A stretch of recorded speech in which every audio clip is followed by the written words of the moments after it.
Oi, pessoal. Aqui é a professora Roberta.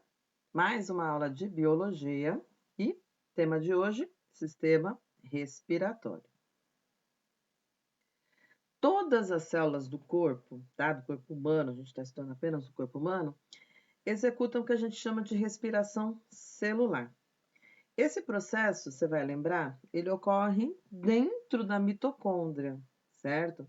Substâncias orgânicas vão reagir com o gás oxigênio e liberando energia. Lembra do ATP? Então, ocorre dentro da mitocôndria. Objetivo? Produção de energia. Só que tem produtos, né? Tem os resíduos. Então, nós vamos, no processo aí, vai produzir o quê? Água e gás carbônico. A água, ótimo, é reutilizada pela célula, mas o gás carbônico não serve para nada e precisa ser eliminado. E aí, ao mesmo tempo que o sangue é abastecido de oxigênio nos pulmões, o gás carbônico, então, é eliminado do corpo no ar respirado. E o conjunto, né, desses processos de trocas gasosas entre o ar, certo, e o sangue, que ocorre lá no pulmão, a gente chama de respiração pulmonar. A respiração pulmonar, ela vem complementando a respiração celular, certo? É inevitável, as células precisam respirar, precisam produzir energia, vão produzir gás carbônico que precisa ser eliminado. Então é uma troca, né? O pulmão obtém oxigênio e elimina o gás carbônico produzido, né, na respiração celular. E aqui tem um esquema geral disso que eu falei. Quais são as estruturas, né, que compõem o sistema respiratório humano? Então, você tem aí o nariz, né, onde você vai ter, na verdade, a cavidade nasal, também chamada de fossas nasais, e ela o começo aí é com a abertura das narinas, né? Cavidade oral também participa, porque a gente sabe que dá para respirar pela boca, porém não é recomendado, a gente vai ver, né? Depois segue faringe, laringe e todas as estruturas que eu vou descrevendo passo a passo para vocês nos próximos slides. Cavidade nasal e faringe, dois órgãos aí bem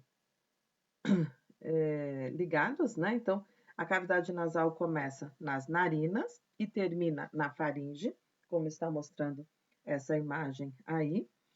E, como característica, né, informação importante aí, no teto dessa cavidade nasal tem células especializadas aí em perceber odores. Então, todos os cheiros, aromas que a gente sente são células localizadas na parte interna, né, da cavidade nasal. Além disso, as células que vão revestir toda essa cavidade, elas produzem diariamente muco, tá? Calcula-se aí cerca de meio litro, tá, de muco que é produzido diariamente e desce, né, para a garganta, tudo, mas que serve para quê? Primeiro, para umedecer as vias respiratórias e também porque ele vai funcionar como uma cola, né, onde vão ficar aderidas as partículas sólidas, bactérias, e vai reter essas substâncias estranhas aí. E funciona como um filtro, né? Então, o ar, ao passar pelo nariz, né, pela cavidade nasal, ele é filtrado. Por isso que é importante respirar pelo nariz e não pela boca, porque a boca não vai ter essa seleção, né? Vai acabar entrando tudo. Além disso, dentro da cavidade nasal ainda tem pelos e tem cílios que vão reforçar mais ainda esse processo de filtração, certo? Passou pela cavidade nasal, vai seguir pelo tubo, né, que nós chamamos de faringe. Mas você lembra, né, esse tubo, ele faz parte também do sistema digestório. Olha ele lá, bem no finalzinho, né, da onde termina a boca, certo? Passou da faringe, vai descer esse ar e vai para laringe, certo? A laringe, ela é uma região um pouco mais dilatada, certo? Aí na parte de cima aí da traqueia, e ela é constituída por anéis cartilaginosos, certo? Que promovem aí a passagem do ar. A entrada da laringe tem uma estrutura chamada glote, tá bom? E tem uma válvula, né, de cartilagem, que a gente chama de uma lingueta, que se chama epiglote. E a epiglote nós já estudamos lá no sistema digestório, né? Ela evita que o ar vá para o trajeto do sistema digestório e evita que a comida vá para o trajeto do sistema respiratório, né? Ela é uma válvula que aí auxilia durante a deglutição.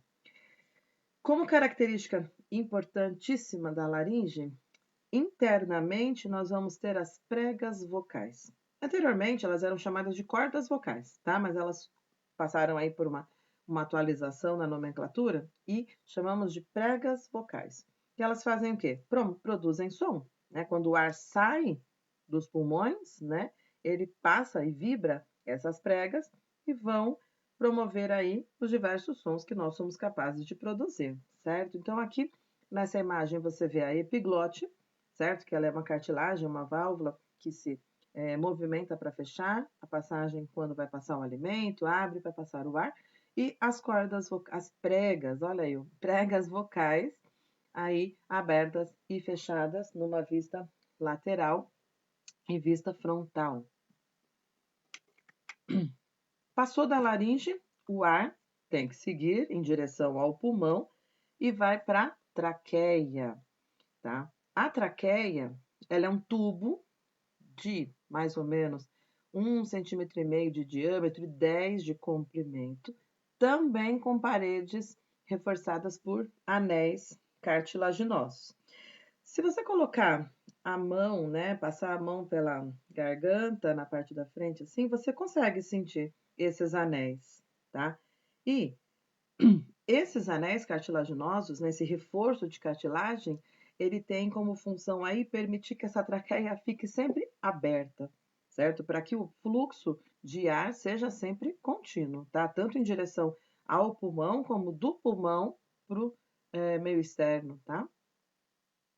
A traqueia, ela se ramifica em 2 tubos curtos, que também são de cartilagem, que aí nós chamamos de brônquios. E os brônquios vão levar ar aos pulmões. Dentro, então, agora dos pulmões, esses brônquios se ramificam muitas e muitas vezes, tá? Em vias aéreas aí, cada vez mais finas, que aí nós chamamos de bronquíolos. E todo esse conjunto, né, de traqueia, brônquios, bronquíolos, a gente chama de árvore respiratória. Olha como que é a imagem, né? Árvore brônquica humana. E todas essas estruturas, elas têm um epitélio ciliado, certo? Que vai aí varrer as impurezas que acabaram entrando, certo? E vão produzir também muco para, de novo, atuar como uma cola, aprisionar essas partículas que de repente entraram e elas serem varridas, né, para a faringe para poder ser eliminadas, ok?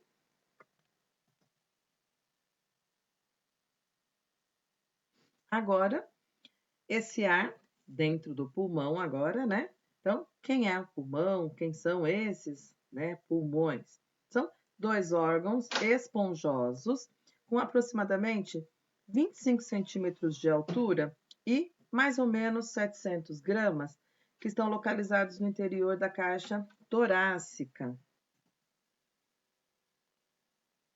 Olha aí o pulmão, né? Os 2 pulmões, na verdade.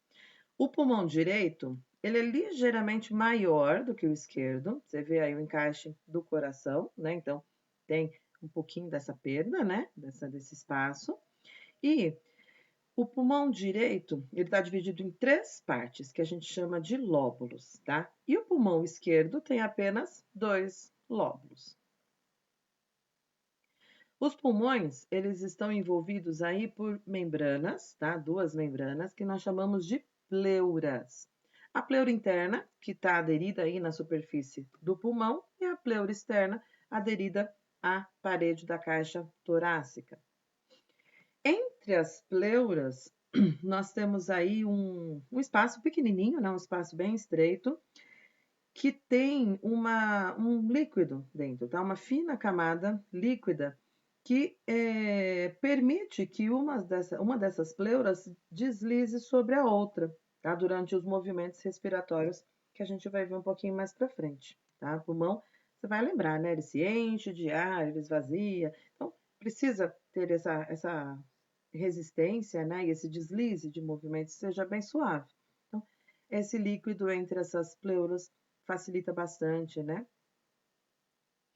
E dentro dos pulmões, nós temos as estruturas aí mais importantes de todo esse processo de respiração pulmonar, que são os alvéolos, né? Cada pulmão, ele tem aí mais ou menos 150 milhões de alvéolos. O que são eles?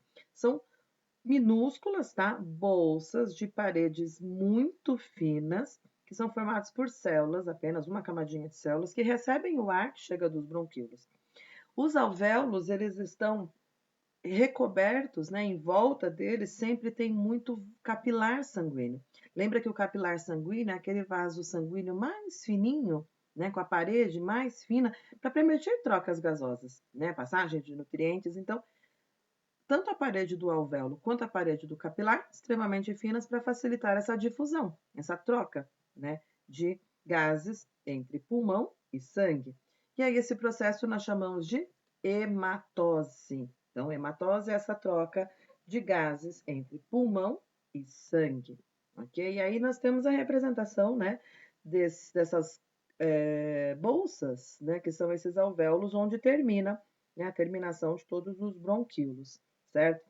Na imagem C, você tem uma imagem de uma arteriografia de um pulmão humano mostrando as ramificações do sistema cardiovascular. Então, você tem a artéria pulmonar levando as arteríolas e se ramificando, né, nos capilares, que não estão visíveis agora, mas você vê a artéria e as arteríolas se ramificando por todo esse pulmão. Fisiologia da respiração. Como que funciona agora, né? Todos esses órgãos, todas essas estruturas, como que tudo agora de fato vai funcionar? Então, o ar dos pulmões, ele está sempre sendo renovado, certo? O que vai garantir aí que nós tenhamos sempre gás oxigênio entrando, que o gás carbônico produzidos pelas células sejam sempre eliminados, porque ele é tóxico. E aí, essa renovação de ar nos pulmões, essa troca toda, nós chamamos de ventilação pulmonar, certo? Na espécie humana, tá, em outros mamíferos que a gente já estudou, essa ventilação pulmonar, ela depende principalmente, tá, de músculos que estão aí nas costelas. Então, nós chamamos de músculos intercostais. E você vai lembrar que a exclusividade dos mamíferos, né? O diafragma. Diafragma é um músculo, né? Que separa a cavidade torácica da cavidade abdominal. E aí, para que tudo isso ocorra, né? Para que essa troca de gases ocorra, acontece então o que a gente chama de movimentos respiratórios, certo? Então, essa ventilação pulmonar ela acontece graças a dois movimentos respiratórios, que é o quê? Inspiração e expiração. Cada movimento respiratório, certo? Ele vai compor aí de inspiração e expiração e consegue entrar aproximadamente, tá? Meio litro de ar nos pulmões, ok? E como que acontece isso? Você tem aí na imagem, né? Quem vai dar o pontapé inicial para que todo esse processo ocorra é o diafragma, tá? Você vê aí, tanto na inspiração quanto na expiração, ele sendo o número 1, tá? Mas junto com ele, né, trabalha quem? As costelas, que também são músculos, né? Que estão aí, as costelas são ossos, porém ligadas aos músculos intercostais, certo? Então, nós vamos ter aí no processo de inspiração, o que é a expiração? Colocar o ar para dentro, né? Você vai colocar aí, você vai inspirar. E aí, como que esse ar entra? Tá? Ele é só a entrada do ar, você vai ver aí que é só uma consequência de todos esses movimentos. Então, primeiro, o diafragma desce e as costelas se elevam. Então, você percebe um aumento na caixa torácica, né? Quando você enche o seu pulmão de ar, você fica com o peito mais elevado, né? Então, a descida do diafragma vai promover, então, a elevação dessas costelas e, olha, o aumento do volume da caixa torácica, que diminui a pressão sobre os pulmões e aí o ar entra, certo? E na expiração, tudo ao contrário, certo? O diafragma sobe, as costelas abaixam, diminui o volume da caixa torácica, então o pulmão agora ele está sob pressão e esse ar precisa ser expelido. Só que esse ar agora é expelido eliminando gás carbônico, certo?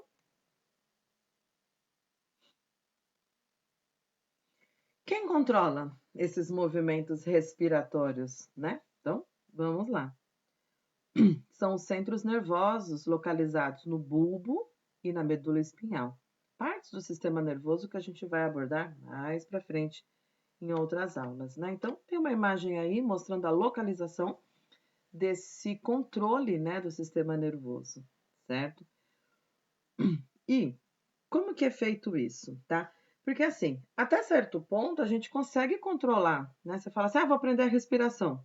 Você consegue, por alguns instantes, prender. Só que de repente você percebe que não é poder seu isso, né? O seu cérebro manda uma mensagem que imediatamente você começa a respirar bem, né? De modo bem ofegante mesmo, né? Então, a gente consegue, até certo ponto, controlar, mas a gente também consegue aumentar, diminuir a frequência, né? Quem pratica aí diversas atividades, por exemplo, de yoga, consegue, né, ter um pouco desse controle. Porém, a gente fala que os movimentos respiratórios, eles são involuntários, tá? A gente consegue controlar um pouco, mas eles são involuntários. Eles acontecem aí independente da nossa vontade, né? A gente, graças a Deus, não precisa pensar para respirar. A gente respira naturalmente, porque se fosse depender da gente pensar, não sei, né? Então, os centros nervosos, né, que vão controlar, estão aí no bulbo e na medula, e em condição de repouso, aproximadamente a cada 5 segundos, o nosso sistema nervoso emite impulsos nervosos que estimulam a contração lá do diafragma e da musculatura intercostal, fazendo inspirar, certo? Agora, quando a gente se exercita, as células musculares, elas vão trabalhar muito mais, certo? Vão ter uma taxa de respiração celular muito maior e vão liberar muito mais gás carbônico. Agora, quanto mais aumentar essa concentração de gás carbônico no sangue, por conta aí de atividades, o sangue ele vai ficando com um pH mais ácido, né? E o que vai acontecer? Essa acidez vai ser detectada pelo sistema nervoso, que vai fazer o quê? Vai aumentar a estimulação dos músculos envolvidos na respiração. Isso vai resultar no aumento da frequência respiratória, tá? Se, por exemplo, houver diminuição da quantidade de oxigênio no sangue, a frequência respiratória também aumenta, tá? E a diminuição no teor de oxigênio agora, ela vai ser detectado por alguns receptores químicos que estão na parede da aorta e na artéria carótida, que são as do coração, lembra? Que enviam mensagens para o sistema nervoso, que também vai aumentar a frequência respiratória, tá bom? Então, nós temos dois mecanismos aí, né? Tanto o sangue detectando o aumento do gás carbônico, que é tóxico, então ele vai estimular que você inspire e expire muito mais vezes para eliminar esse gás carbônico do seu organismo. Mas também, se tem pouco oxigênio, o seu corpo também vai ser estimulado a respirar muito mais rapidamente para entrar mais oxigênio, certo? Então, a gente percebe o aumento de frequência respiratória também quando a pessoa está em grandes altitudes, né? A gente sabe que lá tem menos oxigênio, o ar está mais rarefeito, então a frequência respiratória vai ficar maior, certo? Hematose. Hematose, então, é essa troca gasosa, né, entre pulmão e sangue, e ocorre lá nos alvéolos, certo? Então, nos alvéolos pulmonares ocorre esse fenômeno chave, é ele que precisa acontecer, né? É a hematose. Nesse processo, o gás oxigênio presente no ar dos alvéolos passa para os capilares sanguíneos, mas vai passar para onde? Para as hemácias. E nas hemácias, esse oxigênio ele se combina com a hemoglobina. Quem é a hemoglobina? Hemoglobina, ela é formada por 4 cadeias, tá? É uma proteína, né? formada por 4 cadeias, cada uma delas associada a um grupo químico que contém ferro, que a gente chama de grupo M. Geralmente, 4 moléculas de oxigênio se ligam a uma única molécula de hemoglobina, formando um complexo que a gente chama aí de oxihemoglobina. É um complexo meio instável, né? E nessa forma, agora, né, ele viaja, esse oxigênio viaja por todo o corpo, chega até os capilares, lá é distribuído, né, para as células, dentro dos tecidos, então, missão cumprida. Agora, curiosidade, tá? Estima-se que haja cerca de 250 milhões de moléculas de hemoglobina em cada hemácia. Portanto, cada uma dessas células, cada hemácia, é capaz de transportar nada menos que 1 bilhão de moléculas de gás oxigênio. Então, é uma eficiência maravilhosa, né? No oxigênio sendo disponibilizado para o nosso organismo de maneira rápida e eficiente, certo? Que gases, né? Então, uma parte que eu até já comentei com vocês na aula sobre o sangue, mas vale a pena reforçar, né? Por quê? Reforçando agora, né? O oxigênio, ele é transportado ligado a essa hemoglobina, e quando ele está ligado à hemoglobina, nós chamamos de oxihemoglobina, certo? Vai do pulmão para os tecidos, ok? E lá é feita a troca gasosa. Quando transporta-se gás carbônico, né, ou dióxido de carbono, nós temos aí uma parte, ó. Uma parte, 7% desse gás, está dissolvido direto no plasma e vai direto para os pulmões, certo? Enquanto 23% se liga à hemoglobina, formando o que a gente chama de carbohemoglobina, certo?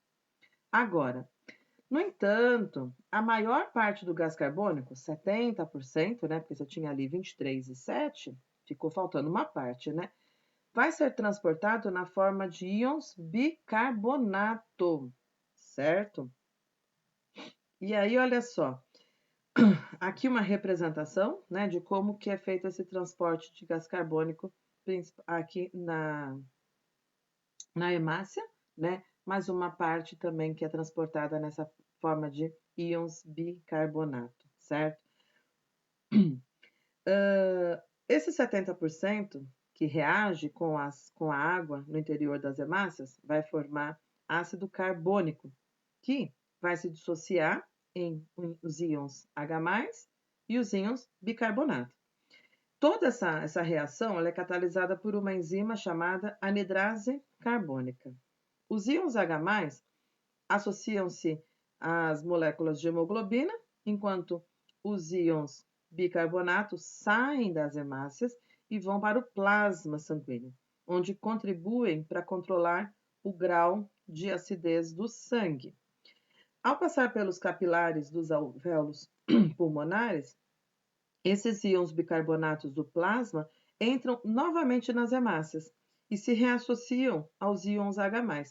Então, nessa reação, forma-se novamente o ácido carbônico, que em seguida transforma-se em água e gás carbônico.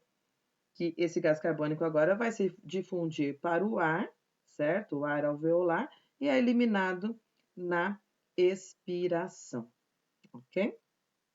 Então, sobre o sistema respiratório, lembre-se sempre da hematose, que é o processo principal, é o que precisa acontecer, certo?